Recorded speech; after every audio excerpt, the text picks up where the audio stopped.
संताचे निनावे संताचे चरण रजे उतरो ओझे मातीचे नमो ज्ञानेश्वरा नमो ज्ञानेश्वरा निवृत्ती उदारा सोपान देवा मुक्ताबाई नमो त्रिभुवन पावनी अदत्रय जननी देवाची संपाद्य ज्ञानं च विदाय भक्तिं विलोकितो येन समाधिराज वैराग्यवन्तं स्वेचारयुक्तं नमामि जोगं श्रीसागरं महायोग विटे तटे भीमरत्यामरं पुंडरिकाय धातुमिन्द्रिः समागत तिष्ठन्तमानन्द कंदं परब्रह्मलिंगं भजे पाण्डुरङ्गम्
दुसरे चरण संतांची त्यांच्या कृपादानी कथेचा विस्तारो बाबाजी सद्गुरु दास तुका रायगडी मंदिरी वसे माझा राया चरणासी अर्पितो आजलमयी काया जगदीश्वरासी जोडली ज्याची ख्याती प्रथम वंदितो तुम्हा छत्रपती जडो आता नावरूप जडो आता नावरूप माझे पाप गाठीचे संताचे चरण रजे उतरो ओझे मातीचे विठ्ठल विठ्ठल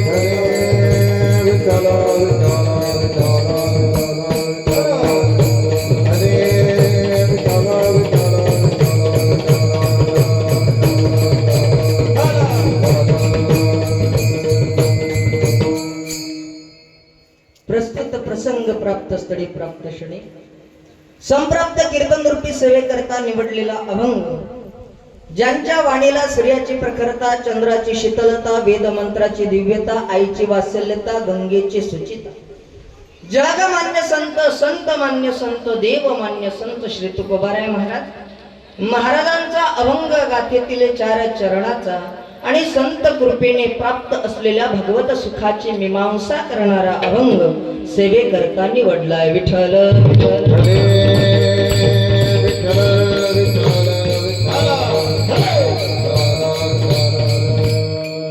अखिल कोट ब्रह्मांड नायक रुक्मिणी प्राण संजीवन जगताधार श्री पंढरीश पांडुरंग परमात्म्याच्या असीम अपार कृपा आशीर्वादाने भक्त कैवल्य सम्राट तेजोमय निधी अलंकापुर निवासी श्री ज्ञानोबाराय महाराज जगाचा संसार सुखाचा व्हावा म्हणून स्वतःच्या संसारावरती तुळशी पत्र ठेवणारे जगद्गुरु श्री तुकोबाराय महाराज ज्यांच्या हातातून जगाच्या मालकांना नैवेद्य खावा असा ज्यांचा अधिकार श्री संत नामदेवराय महाराज शांत आहेत, संत आहेत आणि श्रीमंत सुद्धा आहेत असे पैठण निवासी श्री संत नाथ बाबा, विदर्भ पंढरी राजे श्री संत गजानन महाराज, अटाळी निवासी ब्रह्मलीन सद्गुरु भोजने बाबा, श्री क्षेत्र मांडका निवासी लक्ष्मणगिरी बाबा आणि तुमचं आमचं ग्रामदैवत मारुती राय भगवंत भोले बाबाच्या कृपा आशीर्वादाने आपल्या या मोरगाव भाकरे नावाच्या नगरीमध्ये भक्तीचा सोहळा शिवे दाविला सकळा. हा जो भक्तीचा सोहळा अधिक मासा निमित्त होत आहे, भव्य संगीतमय श्री शिव महापुराण कथा तथा नाम संकीर्तन ज्ञान यज्ञ सोहळा, ज्यांच्या अमृत तुल्य वाणीतून कथा श्रवण करत आहात आदरणीय श्री हरिभक्तपरायण गणेश महाराज बावस्कार लाडनापूरकर महाराजांच्या अमृत तुल्य वाणीतून आपण गेले 4 दिवस झाले कथा श्रवण करत आहात. आजचा 4था दिवस कथेचा. गोड असं सप्ताहाचं नियोजन आहे, सप्ताहाचं आयोजन आहे. नियोजन अतिशय सुंदर आहे. गायक आहे म्हणलं ज्यांची तुम्ही सुरुवातीला चाल ऐकली, गायन करणं सोपं. खालून बसत असताना जमलं नाही किंवा कीर्तन जमलं नाही म्हणणं फार सोपं असतं, पण इथं आल्याच्या नंतर महाराज गायन करताना सोपं नसते. कधी कधी हातपाय थरथर कापतात. होते कधी कधी. मी बऱ्याच वेळ कधी कधी गायक नाही आले, मी एखाद्या वेळेस उभा राहतो ना, तो अनुभव घेत असतो. फार असे गोड गायक ज्यांची तुम्ही सुरुवातीला चाल ऐकली आदरणीय हरिभक्तपरायण ज्ञानेश्वर महाराज, त्यांना साथ संगीत करण्याकरता उपस्थित होते आदरणीय विजय महाराज. आणि गोड असा मृदंगावरती ज्यांचा हात आहे ना महाराज श्री हरिभक्तपरायण भागवत महाराज शिंदे, मृदंगाचार्य आनंदी. मृदंग वाजवणं आज तुम्हाला ते दिसत असेल ना, गोडवा मृदंगाचा, पण त्याच्या मागे फार मोठी साधना असते. इंद्रायणी मातेच्या काठावरती सकाळी 3 वाजता जावं महाराज, थंडीच्या दिवसात मैयाच्या काठावरती बसावं आणि रियाज करावा. बोट फुटतात कधी कधी. मृदंग साथी करता उपस्थित महाराजांनाही धन्यवाद द्यावे तेवढे कमी. आमचे विणेकरी भाकरे बाबा, सगळी टाळकरी वारकरी मंडळी सगळ्यांच्या चरणी साष्टांग प्रणिपात करतो आणि सेवेला आरंभ. विठ्ठल विठ्ठल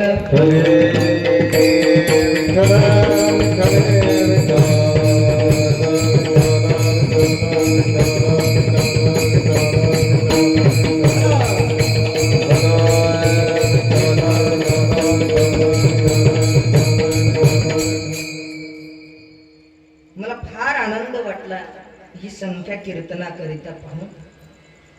इकडची मंडळी थोडी पुढे आली तर चालेल. मी फार दुरून आलो, आता तुम्ही जवळ या. विठ्ठल विठ्ठल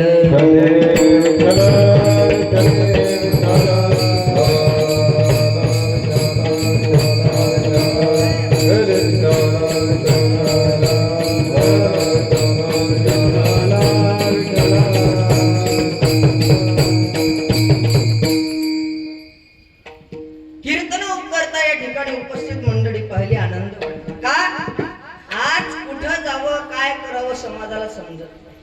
आज नाही त्या ठिकाणी लोक जायला तयार आहे. जिथं आम्ही आलं पाहिजे, जिथं आमचं हित आहे, जिथं आमचं कल्याण आहे ना, तिथं लोक येत नाही. त्या ठिकाणी लय गर्दी असते. जिथं यायला पाहिजे तिथं येत नाही. आम्ही 2 पोरायनं पंगत पाहिली जेवायची पंगत, आणि एक मित्र दुसऱ्याला म्हणते अरे पंगत दिसते, चालतं का ते? तर म्हणे जायला हरकत नाही, पण त्या लोकांना विचारलं तर काय सांगशील? म्हणे तू सांगतो तू पोरीकडचा आहे. मी सांगेन मी पोराकडचा आहे. काय म्हणे? तू सांगतो तू पोराकडचा आहे, मी सांगेन मी पोराकडचा आहे. पोराकडचा दोघांचं झालं ते बोलणं, आणि दोघं जेवायला बसले. वाढणारा हुशार, वाढणारा आला पोळी करत. म्हणे गाव पाहुणे नवीन दिसून राहिले. हा म्हणे हा पोरीकडचा आहे, मी पोराकडचा आहे. काय म्हणे? हा पोरीकडचा आहे, मी पोराकडचा आहे. वाढणारा म्हणे येडे हो, हे तेरवीतली पंगत आहे. समजलं का कुठं? एवढं तरी कळायला पाहिजे आम्ही कुठं गेलं पाहिजे, आमचं हित कुठं आहे, आमचं कल्याण कुठं आहे. तुम्ही आलात ना या ठिकाणी महाराज, ही एकमेव अशी जागा आहे जिथं हित आहे, जिथं कल्याण आहे ना, मग अशा ठिकाणी आलं पाहिजे. विठ्ठल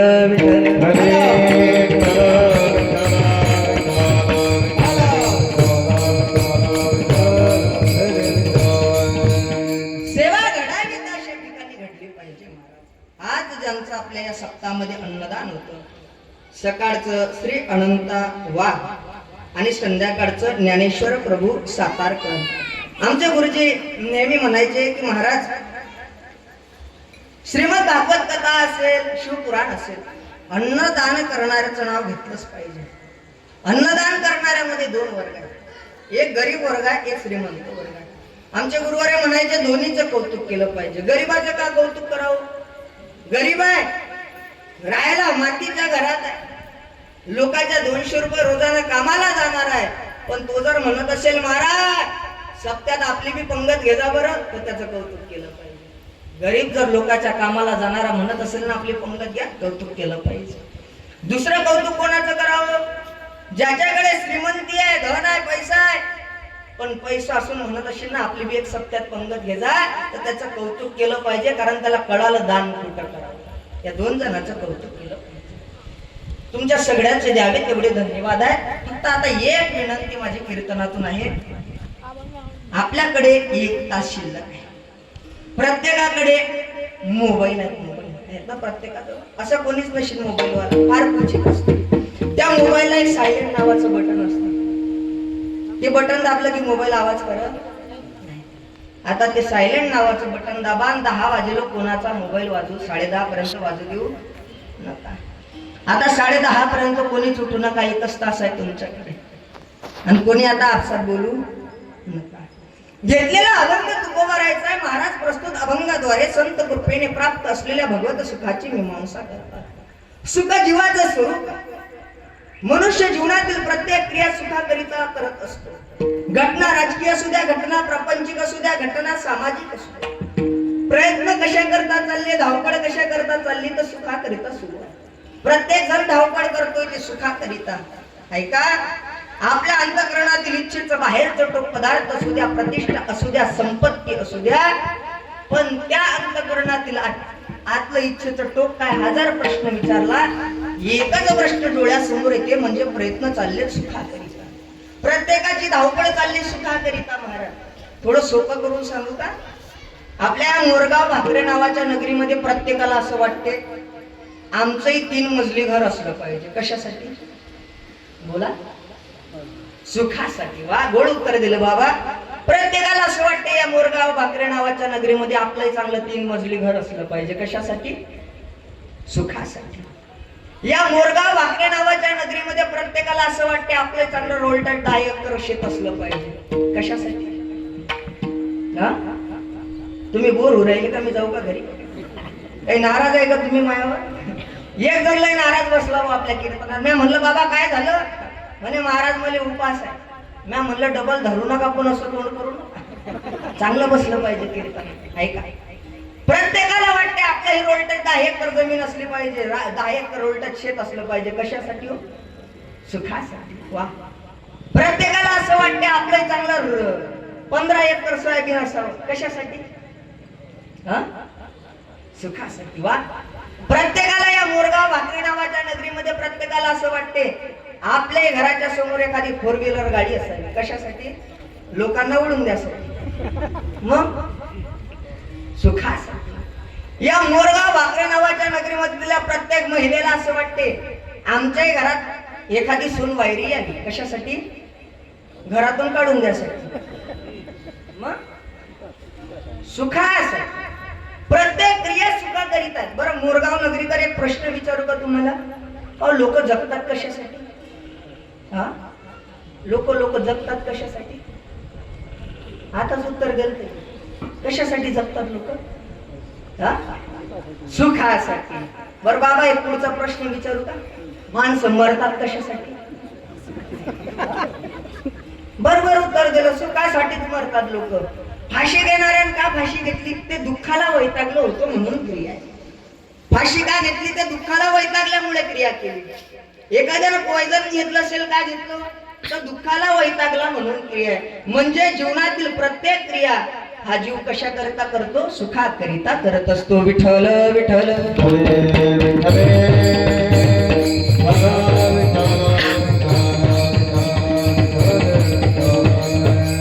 प्रत्येक क्रिया सुखाकरिता सुरू आहे. प्रत्येक क्रिया सुखाकरिता. पण सुखाकरिता प्रयत्न करणारा, धावपळ करणारा जीव हा देवाचा अंश. जे गुणधर्म जी पुरुषक्ती अंशमध्ये त्याच अंशात असते. हा जीव आहे ना, हा देवाचा अंश आहे बाबा. तो देवाच्या किती जवळ आहे. उदका वेगळा नोहे तरंग निराळा. उदक म्हणजे पाणी आणि तरंग म्हणजे तरंग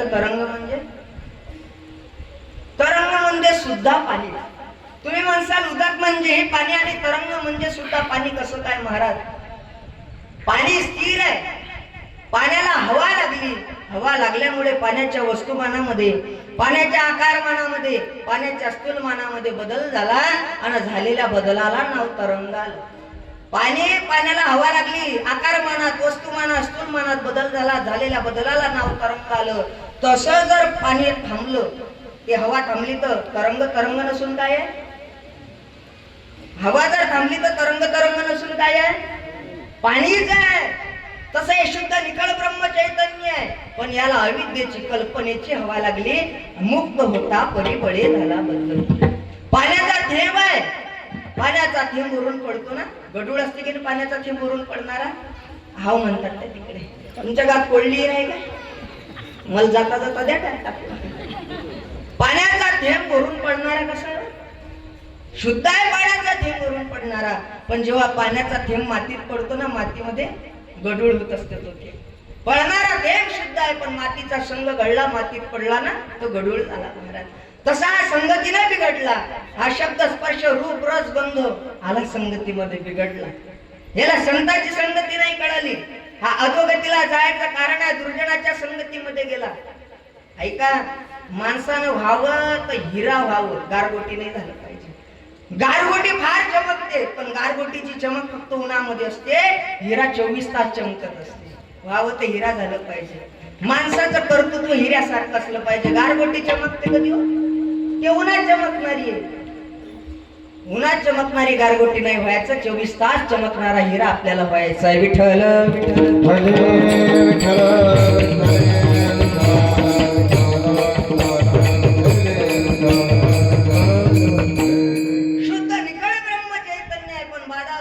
अविद्येची, कल्पनेची हवा लागली. ज्ञानोबाराय एवढ्या पलीकडे बोलले. ज्ञानोबाराय म्हणतात परी हा परमात्माची दुसरा. ज्ञानोबाराय किती पुढे जाऊन बोलतात की परी हा परमात्माची दुसरा. पण झालाय काय बाबा. ऐका, हा देवाचा अंश असून तरी याला सुखाकरता धावपळ करावी लागते. याला कारण आहे तरी काय. ते कारण आपल्याला शोधायचे आहे. काय कारण आहे. का जीव हा सुखाच्या मागे पडतो. कारण अंश देवाचा आहे. आणि देव काय आहे. प्रमाण तुमचे पाठ आहेत, प्रमाण सगळ्यांच्या पाठ आहे. सर्व सुखाचे आगर बाप रखमा देवी बरोबर. सर्व सुखाचे आगर म्हणे नर हरी सोनार. कोणाचा. देवाचा अंश कोण आहे. जीव आहे. जे गुणधर्म जीव कुलशक्ती अंशीमध्ये असते, तेच गुणधर्म तीच कुलशक्ती अंशामध्ये असते. जे गुणधर्म जीव कुलशक्ती अंशी, तेच गुणधर्म तीच कुलशक्ती अंशामध्ये असते. बरेच चांगला प्रश्न विचारू का तुम्हाला बाबा. ऊसाच्या पाल्यापासून साखर बनते का लिंबाच्या पाल्यापासून. कशाच्या. ऊसाच्या पाल्यापासून. हा जमलं. कुठे. ऊसाच्या पाल्यापासून. म्हणजे ते ऊस फेकून देतात आणि पालाच फॅक्टरीत नाही. कशापासून साखर बनते. ऊसापासून साखर बनते. बरं ऊस चवीनं कसा आहे हो. गोड आहे. आणि त्या ऊसापासून बनणारी साखर कशी आहे. कडू आहे की नाही. गोडच आहे का. म्हणजे ऊसही गोड आहे आणि ऊसापासून निर्माण होणारी साखर सुद्धा गोड आहे. जे गुणधर्म जी कुलशक्ती अंशीमध्ये तेच अंशामध्ये आहे. बरं इकडे प्रश्न. विहिरीच्या पाण्यापासून मीठ बनते का नदीच्या पाण्यापासून. नदीच्या आहे का. हा जमलं. इकडे नदीत फॅक्टऱ्याच असतील. कशापासून बनते मीठ. समुद्रापासून मीठ बनते. ज्या समुद्रापासून मीठ बनते तो समुद्र कसा आहे हो चवीनं. खारट आहे. पण त्या समुद्रापासून बनणारा मीठ किती गोड आहे. खारटच आहे का. म्हणजे समुद्र हे खारट आहे, मीठ सुद्धा खारट आहे. वर आकाशामध्ये सूर्यनारायण भगवंत आपल्याला दिसतात. आता पाहू नका कोणी, उद्या पाहिजे. सूर्यनारायण भगवंत दिसतात ना दिवसा. ते सूर्यनारायण भगवंत दैदिप्यमान आहे.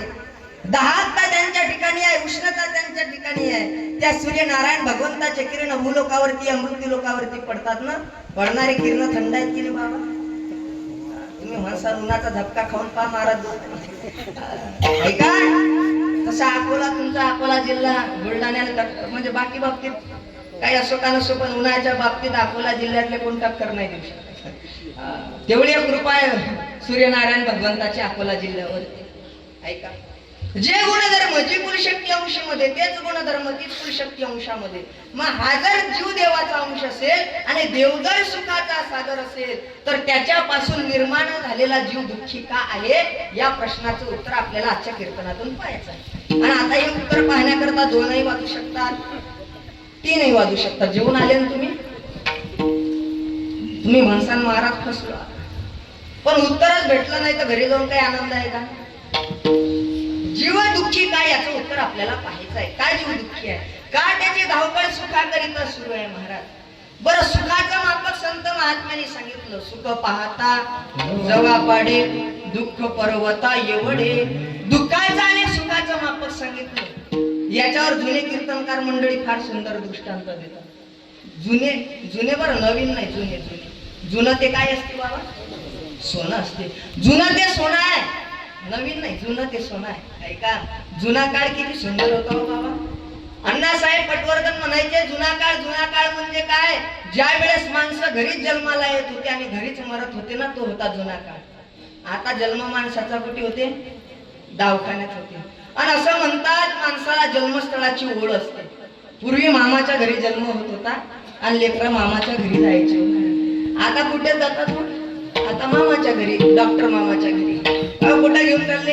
बिमार आहे दवाखान्यात. पण जुना काळ ऐका का बाबा, जुन्या काळात प्रत्येक जणाच्या घरी टीव्या होत्या की नाही? जुन्या काळात टीव्या सगळ्याच्या घरी होत्या की नाही? फार क्वचित लोकांच्या घरी टीव्या होत्या आणि त्या ब्लॅक अँड व्हाईट टीव्या होत्या, एंटीनावाल्या. त्याच्यावर रामायण लागायचं, त्याच्यावरती महाभारत लागायचं. ज्याच्या घरी गर्दी, ज्याच्या घरी टीव्ही त्याच्या घरी गर्दीले वाण नाही, त्याचं तोंड हे कोण? मी माझ्या घरी होती म्हणून सांगतो. ऐका, आणि ती एंटीना होता, एंटीना. आमचे वडील मला असं वर चढवायचे, ते चायनाला गेले की ते एंटीना पकडायचा. आले गेले आले काय चायनल? आमचे वडील म्हणत गळ्या मुंग्या येऊन राहिल्या. मुंग्या यायच्या त्या टीव्हीवरती. तो जुना काळ होता, जुना काळ. ऐका, रामायण महाभारत पाहण्याकरता लोकांची गर्दी असायची. टीव्या फार कमी लोकांच्या घरी होत्या. मोबाईल होते की बाबा प्रत्येकाजवळ जुन्या काळात? मोबाईल नाही. आता सगळेजवळ मोबाईल आहे. हँग झाले लोक मोबाईलातून. हँग, एक जण ज्या एसटीतून उतरला त्याच एसटीत चढला. मोबाईल ना हँग करून टाकले लोक. जेवता मोबाईल पाहिजे. आता मोबाईल नसला की महाराज जर मोबाईल फुटू द्या, जेवत नाही. काही जण जेवत नाही, एवढा ते मोबाईल. लहान लेकराला एवढा मोबाईल कळते तेवढा तुम्हाला कळत नाही महाराज. ऐका, तो जुना काळ होता. पण तेव्हा एक डबडा आलं होतं, 1 रुपया टाका आणि 1 मिनिट बोला. नंतर बदलत चाललंय सगळं. सांगू का, जेवढा बदल होत चालला ना तेवढा घातक आहे महाराज. जेवढ्या आपल्या सुख सुविधेसाठी त्या वस्तू, ते उपकरण तयार झाले ना तेवढे आपल्याला घातक ठरले. गाडी आपल्या सुखसोयीसाठी आहे, ऍक्सिडेंटचे प्रमाण वाढले. जेवढा आपल्या करीत आहे ना तेवढा आपल्याला घातक आहे. बरं, एवढं लक्षात ठेवलं पाहिजे. जुना काळ का बाबा, शाळेत जात होते, तुम्हाला जुन्या काळात दप्तर होतं की दप्तर, स्कूल बॅग, थैल्या नेल्या का? जुन्या काळात थैल्या न्यावं लागल्या महाराज. हॅब्रेडच्या थैल्या नेल्या हो काही ना. आताच्या पोराला म्हणा बरं, म्हणा बाबू शाळेत आता आपल्याची काही सोय नाही, तो हॅब्रेडची थैली ने शाळेत. ते म्हणे तुम्ही जा, ते नाही जाणार. तो जुना काळ तुम्ही त्या ठिकाणी पाहिला महाराज. आता तो काळ राहिला का हो? नाही, आता तो काळ राहिला नाही. आता सगळा बदल घडला. बदल. त्या जुन्या काळातला दृष्टांत ते जुने कीर्तनकार सांगायचे. म्हणले एका माणसाच्या पाठीमागे वाघ लागला. काय लागला? वाघ. बरं, वाघ पाठीमागे लागल्यावर आई तो पूर्व दिशेला पडीन का पश्चिम? वाघ येणे करी बाबा. वाघ लागल्यावर कोणत्या दिशेनं पडीन? विरुद्ध नाही, जिकडे दिशेन तिकडे. वाघ पाठीमागे लागल्यावर विचार करत नाही. तसं तो पळायला लागला. पडता त्याला समोर विहीर दिसली. विहीर 8 बरस खोल होती. त्याला वाटलं स्वतःचा या विहिरीमध्ये कुदावा, स्वतःचा प्राण वाचवावा. पण विहिरीत नागोबा बसलो. जुना काळ होता ना, 8 बरस खोल विहीर होती. विहिरीत नागोबा बसलो आणि पाठीमागे कोण लागला होता? वाघोबा. विहिरीत कोण होता? नागोबा. आता किती पंचायत आहे ती. पण संसारिक लोक हुशार असतात. त्यानं काय केलं महाराज, मृदंगाचार्य महाराज, बाजूने एक वडाचं झाड होतं, त्याच्या पारंब्या विहिरीमध्ये लोंबकळलेल्या होत्या आणि त्यानं उडीच घेतली. कशी घेतली? अशी उडीच घेतली आणि पारंब्या पकडल्या. त्याला वाटलं जमला, वाचला. पण त्या पारंब्याले मोहळ लागेल. मोह समजते ना? काय करते ते? आरती करते का नाही शिवपुराणाची? नाही मग काय करते? चावते. मोह चावायला लागलं. आता खाली कुदावत, बरं वर जावत, वागोबा आणि तसंच राहत. किती बेजारी असेल त्याची. खाली जावत, वर जावत आणि तसंच राहत. फार बेजारी. पण तेवढ्यात त्या मधाचा कांदा फुटला होता. कुदल्यामुळे ना कांदा फुटला होता. एक एक एक एक मधाचा थेंब खाली पडत होता. यानं हळूच जीभ बाहेर काढली आणि त्या मधाचा थेंब जिभेवरती घेतला. मिळणाऱ्या एका थेंबासाठी वाघ विसरला, मिळणाऱ्या एका थेंबासाठी नाग विसरला आणि मिळणाऱ्या एका थेंबासाठी चावणाऱ्या माशा विसरला. ऐका, तसं जीवाचं चाललंय. मिळणाऱ्या छोट्या छोट्या सुखामध्ये मोठे मोठे दुःख विसरत चालला. असं वाटते आता पराठीत काही निघलं नाही, सोयाबीन मध्ये. सोयाबीनात नाही निघलं, हरभऱ्यात त्याचं चालू आहे. आता सुख मिळेल, नंतर सुख मिळेल. जशी ती हरण त्या मृगजळाच्या मागे धावते, तिला वाटते आता सुख मिळेल, नंतर सुख मिळेल, पण ते मिळत नाही. जीव ज्या सुखाच्या अपेक्षेमध्ये आहे ते अपेक्षा कोणती, जीवाला कोणत्या सुखाची अपेक्षा आहे, त्या सुखाचे लक्षण जगद्गुरु श्री तुकोबाराय महाराज सांगतात. घेतलेल्या अभंगाच्या 4थ्या चरणामध्ये तुका म्हणे अरूपीचे. तुका म्हणे अरूपी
तुका म्हणे अरूपीचे सुख साचे निनावे.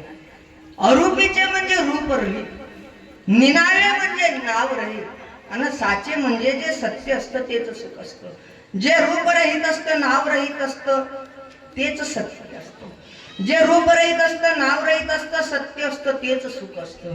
जे रूप रहित असतं, नाव रहित असतं, सत्य असतं, सुख असतं ते दुसरं तिसरं कोणी नसून तो देव आहे. प्रमाण नंबर 1, सत्य साच खरे नाम विठोबाचे बरे. प्रमाण नंबर 2, तुका म्हणे तुझी खरा येर वावगा पसारा. हा दिसतोय हा सगळा पसारा. आज मी तुम्हाला दिसतोय, तुम्ही मला दिसतोय, सगळे पसारा आहे. पसारा नष्ट होणार आहे.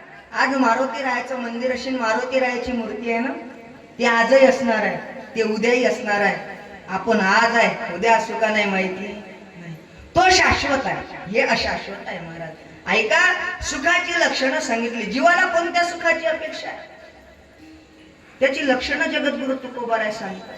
तुका म्हणे अरूपीचे सुख साचे निनावे. महाराज, अरूपीचे सुख साचे निनावे थोडं डोक्याच्या वरून जाणारा भाग आहे, सोपं करून सांगा. ऐका, प्रत्येकाला असं वाटतं आम्हाला मिळणारं सुख खरं असलं पाहिजे, आणि प्रत्येकाला असं वाटतं आम्हाला मिळणारं सुख टिकलं पाहिजे. बरं, काही कीर्तन झाल्यावर विनेकरी बाबा, मी सगळ्यांना 1000 रुपयाच्या नोटा देणार. किती जमलं ना? 1000 रुपयाच्या नोटा कीर्तन झाल्यावर बंद झाल्या. मेलो यायनं तर मला प्रस्ताव धडकवला होता. काय महाराज, बंद पडेल नोटा देता का? 1000 रुपयाच्या द्यायची असेल तर 500 रुपयाची द्या, पण खरी द्या. पहिला विषय म्हणजे मिळणार खरं असलं पाहिजे. बरं, मी खरीच 500ची नोट देणार आहे सगळं. ते एकदा देणार नाही, किती वेळा देणार आहे? 5 वेळा देणार आहे. बरं, 5 गुणेला 500 किती होतं? आपलं गणित लय कच्चं आहे. 5 गुणेला 500 किती? 2500. बरं बरं. आणि लाडक्या बहीण योजनेत किती भेटतात? 1500. आणि आपल्या योजनेत लाडका भाऊ कोण झाला आता? योजना सगळ्यात मोठी आपलीच आहे ना, 2500 वाली योजना आहे. पण तुम्ही आपल्या योजनेचा थोडा अर्धाच भाग ऐकला. मी जरी तुम्हाला 500 रुपयाच्या नोटा 5 वेळा देणार असलो तरी 500 रुपयाच्या नोटा मी परत 5 वेळा परत घेणार आहे. तुम्ही म्हणसाल मग महाराज एकदम एक काम असं करा, 100 रुपयाचीच नोट द्या, पण परत मागू नका. मिळणार टिकलं पाहिजे. एक मिळणार खरं असलं पाहिजे आणि 2 मिळणार खरं असलं पाहिजे. पहिलं खरं असलं पाहिजे, दुसरं टिकलं पाहिजे. टिकणार आणि खरं असणारं सुख देवाशिवाय कोणतंच नाही महाराज, कोणतंच नाही. एका वडिलानं काय केलं, त्याच्या मुलाला आवाज दिला. म्हणले, बाळू इकडे रे. काय बाबा? म्हटलं काहीच नाही, आपल्या लोखंडाची अलमारी आहे की घरातली, त्यामध्ये लोखंडाची डबी आहे आणि डबीमध्ये परीस ठेवलेला आहे, तो घेऊ. कोण सांगितलं? कोणाला? वडिलानं मुलाला काय सांगितलं की लोखंडाची डबी आहे, डबीमध्ये काय आहे? परीस आहे, तो घेऊन ये. कोणा सांगितलं? कोणाला? वडिलानं मुलाला सांगितलं. काय सांगितलं? लोखंडाची डबी आहे आणि त्याच्यात परीस आहे, तो घेऊन ये. कोणा सांगितलं? कोणाला? वडिलानं मुलाला सांगितलं. काय सांगितलं? लोखंडाची डबी आहे, डबीत काय आहे? परीस आहे, तो घेऊन ये. कोणा सांगितलं? कोणाला? वडिलानं मुलाला सांगितलं. काय सांगितलं? आता किती वेळ लोक सांगू हे कीर्तन व्हायला? लोखंडाच्या डबीत परीस राहू शकते का? लोखंडाच्या डबीला परीसाचा संग जर घडला तर लोखंडाचं सोनं होत असते. पण महाराज, खरंच त्या डबीत परीस होता. मग तुम्ही म्हणसाल डबी सोन्याची काऊन नाही झाली? डबी जर परीस होता तर लोखंडाची डबी सोन्याची का नाही झाली? खरंच त्यात परीस होता महाराज, पण तो परीस प्लॅस्टिकच्या कागदात गुंडाळलेला होता. बरं, मला कीर्तनात एक तरी डबी अशी दाखवा ज्यात भगवंत रूपी परीस नाही. सगळ्या डबीत परीस आहे, पण काही काही डब्या अशा डोलक्याच मारून राहिले. तरी मी सांगत असतो कमी जेवत जा कीर्तनाला की आम्ही स्वतः कमी जेवतो. ऐका, ते झोपीचे प्रकार. एक जण मला कीर्तन झाल्यावर भेटायला आला, महाराज म्हणलं काय? धन्यवाद.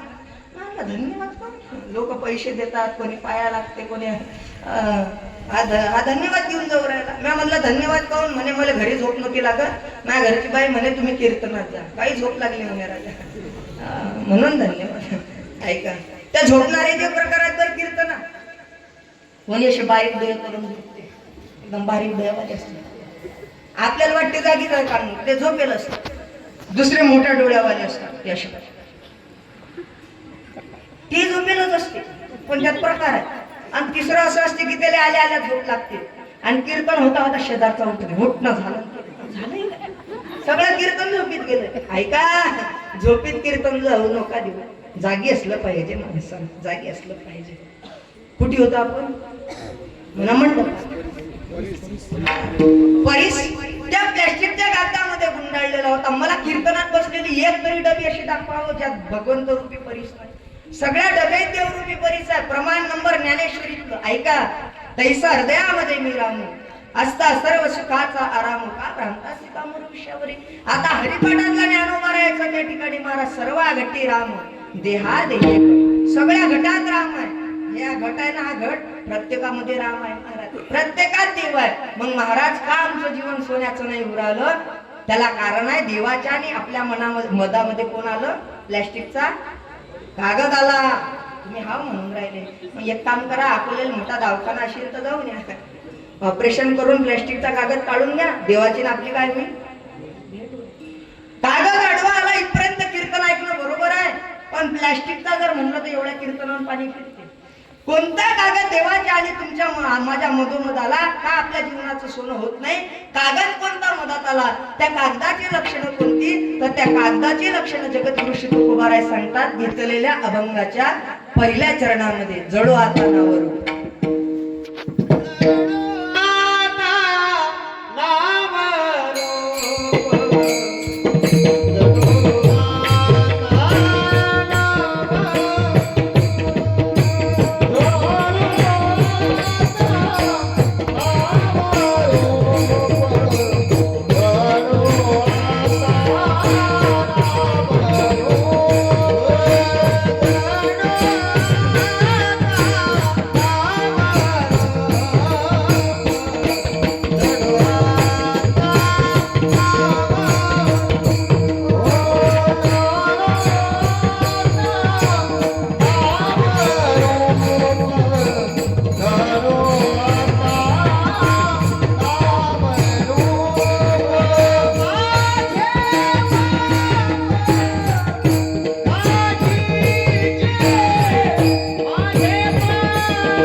या देहाच्या नावाचा अभिमान रूपी कागद, या देहाच्या रूपाचा अभिमान रूपी कागद अडवालाय, या देहाच्या नावाचा अभिमान रूपी कागद अडवालाय. यानंच नाश केलाय सगळा.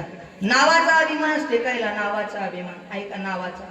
एका जणाचा फोन आला, म्हणले शुभम महाराज घोरपडे बोलताय का? म्हणलं हो. तुमचं कीर्तन आहे आमच्या गावात. म्हणलो वाय. इकडे जलम इकडे चाललो होतो कीर्तनाला. मी तुमच्या कीर्तनाला येऊ राहिलो. म्हणलं बघ तुम्ही कोण आहे? तुमचा परिचय ओळखत नाही, नवीन नंबर आहे. आणि मी पंचायत समितीचा सदस्य. म्हणलं बा मग माझ्यासोबत काय काम आहे? नाही मी तुमच्या कीर्तनाला येऊ राहिलो. म्हणलं या मग चांगली गोष्ट आहे. महाराज मी तुमच्या पुढेच बसणार आहे. म्हणलं बस पुढे बसलं चांगलं आहे. बसलं पाहिजे, पुढेच बसलं पाहिजे. महाराज मी पिवळ्या कलरचं शर्ट घालणार आहे, माझ्या अंगात पिवळ्या कलरचं शर्ट आहे, मी समोरच बसणार आहे. म्हणलं ते कशाला सांगताय? नाही म्हणे मग माझ्या कीर्तनात नाव घेता. नावासाठी खटपट होते, नावासाठी. ऐका, अकोला जिल्ह्यात इकडेच गाव आहे महाराज, भौरत साईड, भौरत. त्या गावात या वर्षी झालं माझे कीर्तन. 3-4 वर्ष कार्यक्रमच नाही दिला. ज्या पाहुण्यानं कीर्तन घेतलं होतं आमच्या, मग कीर्तनात आता मला वैमानानं सुचत नाही. माझ्या कीर्तनात नावच घेतलं नाही त्या पाहुण्याचं. त्या पाहुण्याचं नाव घेतलं नाही, ते कीर्तन झाल्यावर म्हणे मग नाव घ्या असतं म्हणे कीर्तनात. लोकांना समजलं असतं भाऊन तारीख दिलाय. अरे भाऊ, नाव घेतलं नाही तर कीर्तन नावासाठी धावपळ एवढी चालली. एका वारकरी बाबाची ना भेट झाली. म्हणलं का बाबा आपल्या वारकऱ्याच्या पोरीचं लग्न होतं, दिसले नाही तुम्ही? नाही म्हणे आलो नाही. म्हणलं काय आलं नाही? काही पत्रिका दिली नव्हती का? नाही म्हणे घरी आणून दिली ती आपल्या पत्रिका त्या लोकांना. पत्रिका घरी आणून दिली ती. म्हणलं लग्न तुम्हाला विचारून काढलं? मलाच विचारून लग्न काढलं म्हणे त्या लोकांना. लग्न तुम्हाला विचारून काढलं, पत्रिका घरी आणून दिली होती. म्हणलं का फोन घे, रोज फोन होते म्हणे त्या लोकांचे. फोन बी होते, पत्रिका आणून दिली, लग्न तुम्हाला विचारून काढलं. म्हणलं काही सप्त्यावर गेलते का? नाही मी घरीच होतो.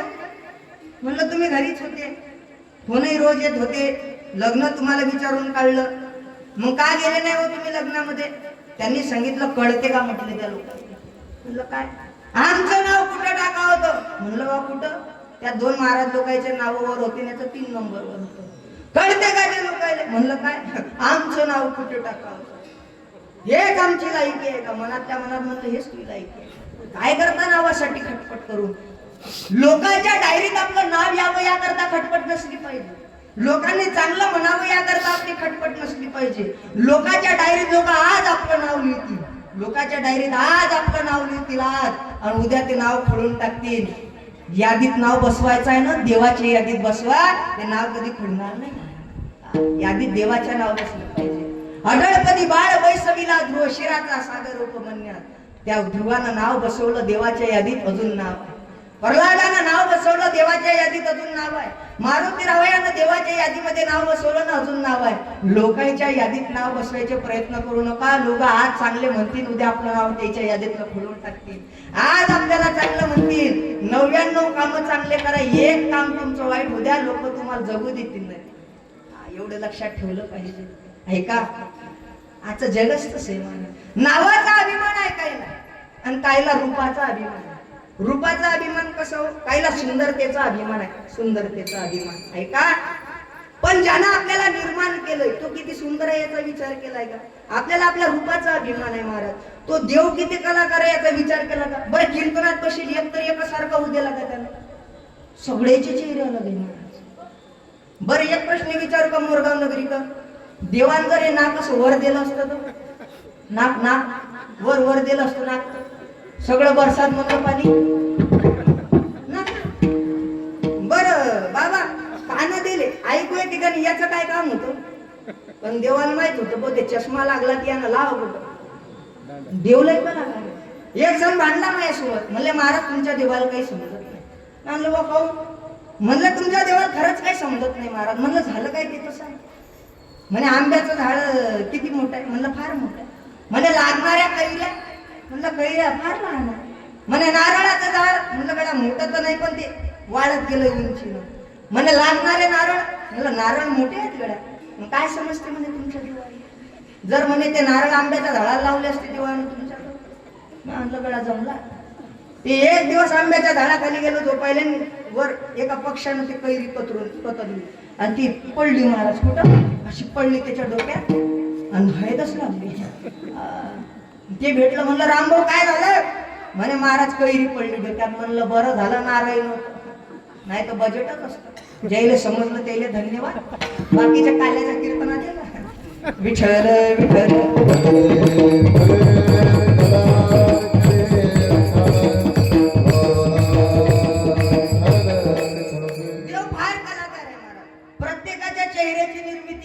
प्रत्येक जण दिसायला वेगळा आहे. बरं आपण एखाद्या मूर्तिकारानं मूर्ती तयार केली सुंदर तर त्याचं कौतुक करतो, त्याच्या जो साच्या असते, याच्या जो किती साचे असते ना, हत्तीचा डोळा अलग, माणसाचा डोळा अलग, प्रत्येक जण वेगळा आहे महाराज. या कीर्तनात बशील एक तरी एक सारखा दाखवा. बरं काही जुळवा असले त्याच्यात बी फरक आहे. किती कलाकार देव असेल. नाम तुम्हारा तारनहारा कब तेरा दर्शन होगा, जिसकी रचना इतनी सुंदर वो कितना सुंदर होगा, वो कितना सुंदर होगा. देव किती सुंदर अशी विचार केला पाहिजे. आवाज सगळा कोमात गेलाय महाराज. राजच सुकुमार मदनाचा पुतळा, राजच सुकुमार मदनाचा पुतळा,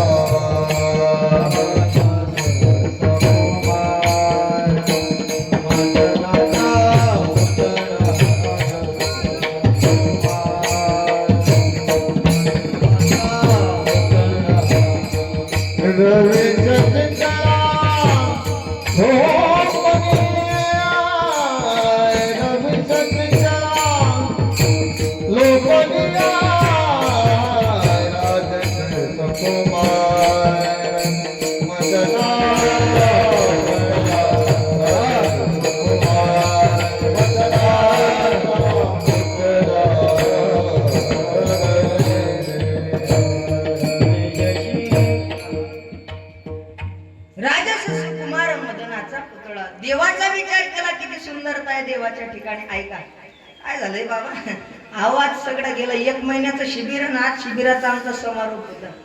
लेकरं 1 महिना सांभाळणं सोपी नाही, सगळा आवाज बसून टाकला शिबिरातले लेकर. बरं सोपं नाही बाबा लेकरं सांभाळणं शिबिरात. या 2-3 दिवसा अगोदर आमच्या शिबिरात 2 मजले, वरच्या मजल्यावर आम्ही मुली होत्या, खालच्या मजल्यावर मुलं होती. 6व्या-7व्या वर्गातल्या मुली असतील त्या 5-6 मुलींना असे केस समोर आणले आणि वर बिल्डिंगहून आता अंधार आणि तिथून वेगवेगळा आवाज काढत. आमचे महाराज उठले रात्री, आमचे गुरुवारी बाबा एवढे भिले महाराज. त्या महाराजला 3 दिवस ताप होता. 3 दिवस लेकरं सोपी सोपा नाही महाराज. आता ते शिबिर आजच समारोप करून आलो ना, असे हात जोडलेले पहिले म्हणले बेकार ऐका. आणि ते शिबिरात शिबिर झाल्याच्या नंतरचं पहिलं कीर्तन, आता शिबिर झाल्यावर आवाज कुठंच नाही ठेवला लेकरांना.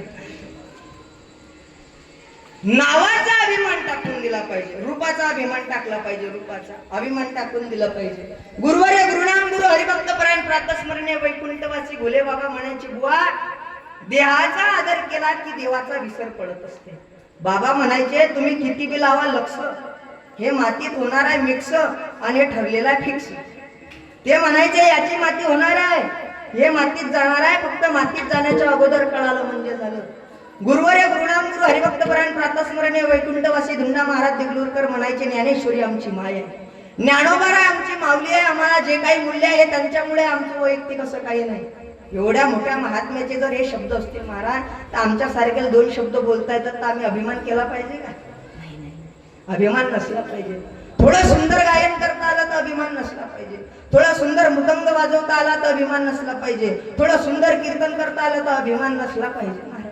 ऐका, पण अभिमान असा आहे हा ज्ञानाच्याच पाठीमागे, अज्ञानाला नाही त्याचा दोष. ज्ञान थोडस आलं. आम्ही जेव्हा संस्थेत शिकायला होतो, मालोकार गुरुजी आम्हाला शिकवायला होते, मृदंग शिकवायला, शेगाव संस्थांचे वारले आमचे गुरुजी. पण गुरुजी जेव्हा मृदंग शिकवण्या करता होते ना, हरिपाठ जरी वाजवता आले तर पोरं गोट नाही घेतणार. अभिमान ज्ञानाच्या पाठीमागे फार लवकर येते. थोडस जरी यायला लागलं तर अभिमान वाढायला लागत असते. माणसाचा घात केला अभिमानाने, घात केला अभिमानाने. कोणता कागद आडवा आला? देहाच्या रूपाचा अभिमान रूपी कागद आडवा आला, या देहाच्या नावाचा अभिमान रूपी कागद आडवा आला. महाराज हा अभिमान रूपी कागद काय केला पाहिजे? तुकोबाराय म्हणतात, जळू आता नाव रूप. हा कागद जाळला पाहिजे, फेकून देऊ नका. फेकला तर वापिस याची शक्यता आहे, जाळला पाहिजे. पण माणसानं ज्या गोष्टीचा अभिमान धरला ना, तो खोट्या गोष्टीचा अभिमान धरला. अभंगाचं 3य चरण लटिक्याचं अभिमान लटिकेचा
लटक म्हणजे खोट, खोट लटक म्हणजे खोट.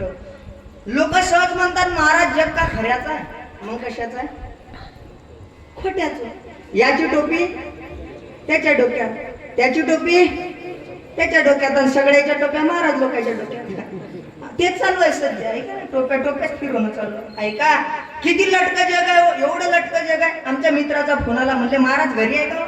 म्हणलं घरीच आहे. तुमची खामगाव नगरपालिकेला ओळख आहे महाराज, माझं एक काम करताय का? म्हणलं काय करायचं? म्हणले माझ्या मुलाचा जन्माचा दाखला आणायचा, तेवढं सोबत चालताय का? म्हणलं चला. आम्ही सोबत गेलो, त्या साहेबाची भेट घेतली. म्हणले महाराज काहीच विषय नाही, हा एवढा फॉर्म फक्त भरून द्या. तो फॉर्म भरण्याकरता एक छोटासा टेबल होता, आणि टेबलाच्या बाजूला एक पेन होता. पेनाची किंमत 2 रुपये होती. किती होती? 2 रुपये पेन होता. आणि 2 रुपयाचा पेन एवढा फिट बांधेल होता बा दोरीनं, लाईनी बारीक दोरी, फिट पेन बांधेल होता. बरं 2 रुपयाचा पेन दोरीनं कोण बांधला असेल ना? मोरगाव का? 2 रुपयाचा पेन कोण बांधला असेल दोरीनं? लोक शिवपुराणाची आरती करतात तशी त्याची आरती करतात. मग काय करतात? पेन पेन कोण बांधला असेल? पेन झोपले का तुम्ही? तर हँगच झाली. अरे बाप, तुम्ही काही नाराज आहे का? मग एक जण नाही नाराज बसलो बा आपल्या कीर्तनात. मी म्हणलं बाबा काय झालं? म्हणे महाराज ना अंगार कर्ज आहे. आता का मी नाही फेडा का? चांगलं बसलं पाहिजे कीर्तनात, मोकळा असलं पाहिजे महाराज. देवाल फुलं वाहताना कसे वाहता तुम्ही? देवाल देवाल फुलं वाहताना ताजी फुलं वाहता का नाही? मग कीर्तनात बसलं की ताजच बसलं पाहिजे. काही जे चेहरे पाहिले की आम्हाला घड्याळ पाहायला लागत, असं वाटतं घरपळे आटपाता लवकर. चेहरे असे फ्रेश पाहिजे. सांगू का? मोकळ्या मनानं हसलं पाहिजे. ज्या मोकळ्या मनानं हसता येते की त्याला 4 चौघात बसता येते. ज्याला मोकळ्या मनानं हसता येते त्याला 4 चौघात बसता येते. आणि शेगावले गजानन महाराजच्या मंदिरात जेवायला किती गर्दी असू द्या, बरोबरात बसता येते. काही भंडारी चॅम्पियन असतात, त्याने कीर्तन सत्य काहीच माहित नाही, पण पंगत कोणाच्या घरी आहे हे माहित असते. काही काही भंडारी चॅम्पियन असतात, त्याने कीर्तन कथा नाही, पण जेवण कोणाच्या घरी आहे हे माहित असते. आणि मग अशाचा बजेट होते वर. देव बोलावते, कार्य कुठचं आहे? तर म्हणते मोरगाव भाग रे. बरोबर गेलता का कधी सत्यात? तो म्हणे नाही बा, पण माझा घरलोक आवाज येत जाय. घरलोक आवाज येत जाय सत्यात नाही, कीर्तनात. ते तर काय आहे ते माहित नाही, पण भाजीवर आवाज येत जा आमच्या माळी वाडी. बरोबर पंक्तीत ते तर कोणाच्याच घरचे नाही सोडले. इकडून जाताना बिना चप्पलचा जात जा, तिकडून चप्पलच घेऊन येत जाणार. अरे वा, याचा चांगला हिशोब. ऐका, माणसाला फ्रेश राहिलं पाहिजे, फ्रेश बसलं पाहिजे. लटक्या गोष्टीचा अभिमान धरलाय सध्या जगानं, लटका खोट्या गोष्टीचा. 2 रुपयाचा पेन का बांधावा लागला? कोणी चोरून नाही गेला पाहिजे म्हणून. 2 रुपयाचा पेन बी पोचू देत नाही. बरं तुम्ही बस स्टँडवर जा, पाण्याची हे असते, पाणचोई असते, तिथं पाणी प्यायचे ग्लास बस स्टँड वरती कशाने बांधलेले असतात? दोरानं बांधलेलं असतात की दोरानं साखळदंड मेलो म्हणजे पाणी प्यायचे ग्लास साखळदंड बांधावं लागतात. कोण बांधतात बरं पाणी प्यायचे ग्लास साखळदंड? लोक त्याला बुक्कान हार लावतात म्हणून, का? मग घरी नेतात म्हणून. म्हणजे पाणी प्यायचे ग्लास बी लोक जाग्यावर देतात का? किती जग खतरनाक आहे.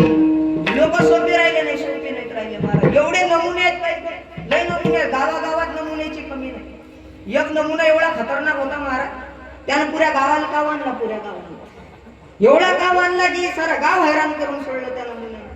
पण त्याने शेवटी त्याला दया आली. गावातले लोक बोलावले, म्हणे गडे हो मेन तुम्हाला लय काव आलं, पण म्हणे मरता आता माझे जास्त दिवस काही राहिले नाही. एक काम करता, मी मेल्याच्या नंतर मला कोणी खांद्यावर नेजू नका. लोक म्हणत भाऊ मग काय करायचं? तो म्हणे मला पायाला दोर बांधायचा आणि घासत न्यायचं म्हणे स्मशान. लोक म्हणत बरोबर. 2-3 जणांनी पैसे जमा केले ना, आणला आपल्याहून दोर आणला आणि हा गेला. याच्या पायाला दोर बांधला, नेणं लावलं गावातून ठरवलं. सारं गाव होतं काय, ते गाव कधी कीर्तनात येत नाही, पण ते पाहायला सारं गाव होतं. गाव भांडणात तुम्हाला लोक पा किती दिसतात, कीर्तनात नाही, पण भांडणात लोकांना वाढलं. ते सगळं गाव तिथं पाहिले. आणि तेवढ्यात पोलीस लोकांची गाडी आली. पोलीस लोकांच्या गाडीनं सगळं गाव भरलं गाडी, सगळं आपला नेलं. आपलं लोक एकामेकाला म्हणत गळे हे कसं काय झालं? त्यातला एक जण म्हणे त्या पोलीस साहेबाला आपण विचारू, साहेब इकडे आहो, काय झालं? हे आम्हाला जेलात कसं काय आणलं? साहेब म्हणत तो माणूस होता की तुम्ही चालवता तो 2 दिवसा अगोदर आमच्या तो येऊन गेला आणि त्यांना सांगलं मला सर्व गाव मारायला होते, मला जर काही झालं तर सर्वस्वी गाव जबाबदार नाही. आणि भेटून काय गेलं तर तो मला कसं नेजा घासत त्याचा. आणि तोच यायला भेटल्याच्या नंतर पोलीस लोकांचं गेला आणि पोलीस लोकांना सांगलं की सारं गाव मला मारायला केलं. मला जर काही झालं तर जबाबदार कोण राहील? म्हणतो तो जिवंत होता तर लोक त्याला गावाला सुखान जगू दिलं का? आणि मरता मरता सारं गाव जेलात टाकून. एवढे खतरनाक नमुने असतात. लय नमुन्याची कमी नाही आहे भारत देशामध्ये. ऐका, पण माणसानं कमी जगाव, चांगलं जगलं पाहिजे. 100 वर्ष जगण्यासाठी 100 वर्ष कमी नाहीत. एका दिवसात असं काम केलं पाहिजे की आपली आठवण जगाने 100 वर्ष काढावी. असं काम असलं पाहिजे. एका स्मशान भूमीवरती लिहिलेलं होतं, मंजिल तो तेरी यही थी, वक्त गुजर गया तुझे यहाँ आते आते, क्या मिला तुझे जिंदगी से, अपनों ने ही जला दिया तुझे जाते जाते. म्हणून माणसानं कमी जगलं पाहिजे पण चांगलं जगलं पाहिजे. वा मरणाचे सणे तुका म्हणे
असं जीवन जगलं पाहिजे. पण प्रत्येक जण आज अहंकारात जीवन जगतोय महाराज. प्रत्येक जण अहंकारात जीवन जगतोय. सोपं नाही राहिले महाराज आता. आणि हे असे कपडे घालून फिरणं सोपी नाही. मी फार कमी वयात परमार्थात आलो, पण परमार्थामध्ये काट्यावर चालायला लागतं. सोपं नसते महाराज. एवढा त्रास आहे, फार त्रास आहे. आणि एक तर माझ्या आडनाव घोरपडे. कधी घोरपडी नियम नाही, आडनावच घोरपडे आपलं. एका गावात माझी कथा सुरुवातच होती. तेव्हा गेलो बा गाडी घेऊन. मला वाटलं चांगला मंडप असेल मोठा कथेला, लोकांची गर्दी, साऊंड घेऊन चांगला. लोकांनी विचारलं तिच्या, म्हणे महाराज इकडेच आहे कथेचे. गेलो मंदिराजवळ, कोणीच नव्हतं, एकच जण होता आणि तोही दारू पिऊन हातात काळी घेऊन. माझ्या आडनाव चुकेल होतं त्या गावात, शुभम महाराज गारमुळे होईल. मला म्हणे का रे इकडे बसा काय? म्हणलं बा आलतो तुमच्या गावातल्या लोकांना बोलवलं. बरं बरं बरं, ते नाव काय आहे? म्हणलं शुभम घोरपडे. म्हणे या पत्रिकेवर का गारमुळे कोण? एक मा फोटो नव्हता ते तरी बरं. हा गारमुळे कोण आहे? म्हणलं बा त्याचा माझ्या दूरदूरला संबंध नाही. तो म्हणे हा आला की हान तुला. म्हणलं घोरपड्या जमला. कधी कधी अडनाव वाचवत असते माणसाने. त्याला अडनावच माझ्या लय डेंजर आहे. ऐका, हे असे कपडे घालून महाराज सोपं नाही फिरणं समाजामध्ये. फार त्रास असते. रेल्वे स्टेशन, बस स्टँड, असे कपडे पाहिले की काय केले लेकराला वाटते बुजगाव झालं का काय. तेले असं वाटते हे असे कपडे म्हणजे शिकेल नसतात महाराज. एक जण म्हणे का महाराज तुम्हाला शाळेत काही येत नव्हतं का? आता मी BA ग्रॅज्युएट. मी 2023चा पलाट्याचा पेपर 2 मार्गाने जायला, फक्त 2 मार्गाने. नाही तर टेबला खालूनच आपलं 2 मार्गाने फक्त तलाट्याचा पेपर. ज्याला समजलं त्याला धन्यवाद, बाकी जे काल्याच्या कीर्तनाने 2 मार्गाने उठलो नाही तलाठीच असतो, टेबला खालूनच पैसे असते. विनोदाचा भाग वजा करा. पण 2023चा तलाठी 2 मार्गाने, अर्ध्यात नाही बरं, अर्ध्यात नाही, 2 मार्ग. सोपा नका समजू. तलाट्याचा पेपर 2024चा त्या ठिकाणी रक्षा मंत्रालयाचा पेपर 7 मार्गाने, आणि या बारीचा रेल्वेचा NTPCचा पेपर फक्त 5 मार्गाने झाले. मी फक्त 5, अर्ध्यात बी नाही, लय जवळ आहे महाराज. आणि आता रेल्वेचा एक पेपर देऊन येलाय. कीर्तन करता करता अभ्यास करणं. आता इथून घरी गेलो कीर्तन की अभ्यास केल्याशिवाय झोपत नाही. जर कथा असली तर त्या कथेमध्ये दुपारचा वेळ भेटला तर अभ्यास का माणसानं महाराज रिकामं राहू नये, काहीतरी केलं पाहिजे. नरदे भेटला ना आपल्याला काहीतरी केलं पाहिजे. महाराज ऐका, आज लेकरा करता ट्युशन आहे महाराज. माग कोणी काही करायला तयार नाही हो. माग ट्युशन आहे, काही येत नाही लेकरायले. बरं आपले मराठी महिने किती आहे? मराठी महिने लेकराला सांगता येत नाही. मराठी किती आहेत? 13 आहेत की 13? दीदी किती आहे? 13 आहे की नाही? ते हँग झाली. किती आहे? 13 आहे. 12.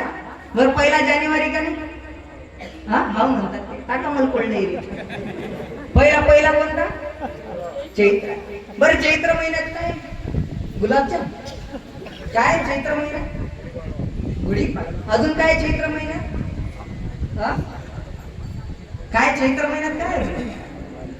हनुमान जयंती आहे, रामनवमी आहे.